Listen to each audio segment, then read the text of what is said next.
एक दिन जैसे ही सूरज ने आकाश को अपने सुनहरे रंग से रंगा, सम्राट अकबर ने बीरबल को अपने दरबार में बुलाया। बादशाह ने कहा, बीरबल, मैंने आपकी बुद्धिमत्ता की कहानियां सुनी है।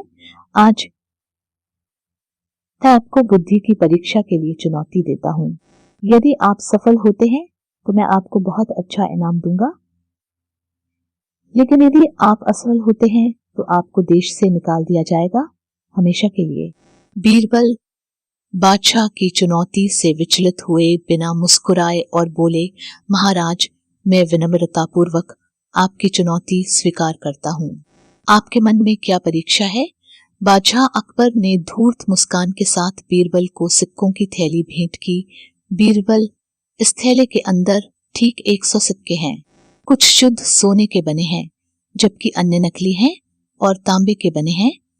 आपका काम 1 घंटे के भीतर नकली सिक्कों की सही संख्या निर्धारित करना है।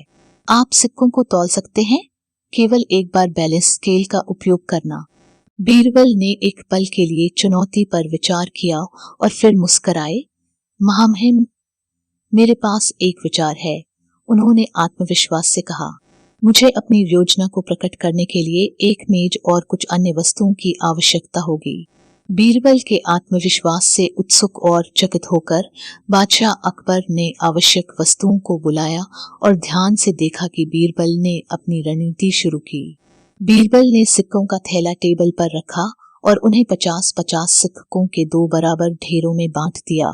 इसके बाद बीरबल ने तराजू के पैमाने का उपयोग करते हुए एक ढेरी को दूसरी ढेरी से तौला। यदि दोनों ढेर बराबर वजन के थे तो बीरबल ने निष्कर्ष निकाला कि उस ढेर में कोई नकली सिक्के नहीं थे। हालांकि यदि एक ढेर का वजन दूसरे की तुलना में थोड़ा अधिक था तो वह जानता था कि भारी ढेर में नकली सिक्के हैं। इसके बाद बीरबल ने तराजू के पैमाने का उपयोग करते हुए एक ढेरी को दूसरी ढेरी से तौला। यदि दोनों ढेर बराबर वजन के थे तो बीरबल ने निष्कर्ष निकाला कि उस ढेर में कोई नकली सिक्के नहीं थे। हालांकि यदि एक ढेर का वजन दूसरे की तुलना में थोड़ा अधिक था तो वह जानता था कि भारी ढेर में नकली सिक्के हैं। अब 50 सिक्के शेष होने पर बीरबल ने प्रक्रिया को दोहराया।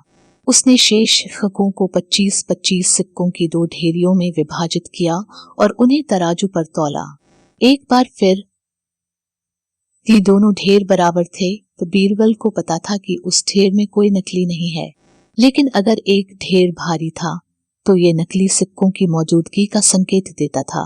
बीरबल ने इस सावधानी पूर्वक प्रक्रिया को जारी रखा, सिक्कों को छोटे और छोटे ढेर में विभाजित किया, जब तक कि उन्होंने नकली सिक्कों के स्थान को केवल 2 ढेरों तक सीमित नहीं कर दिया।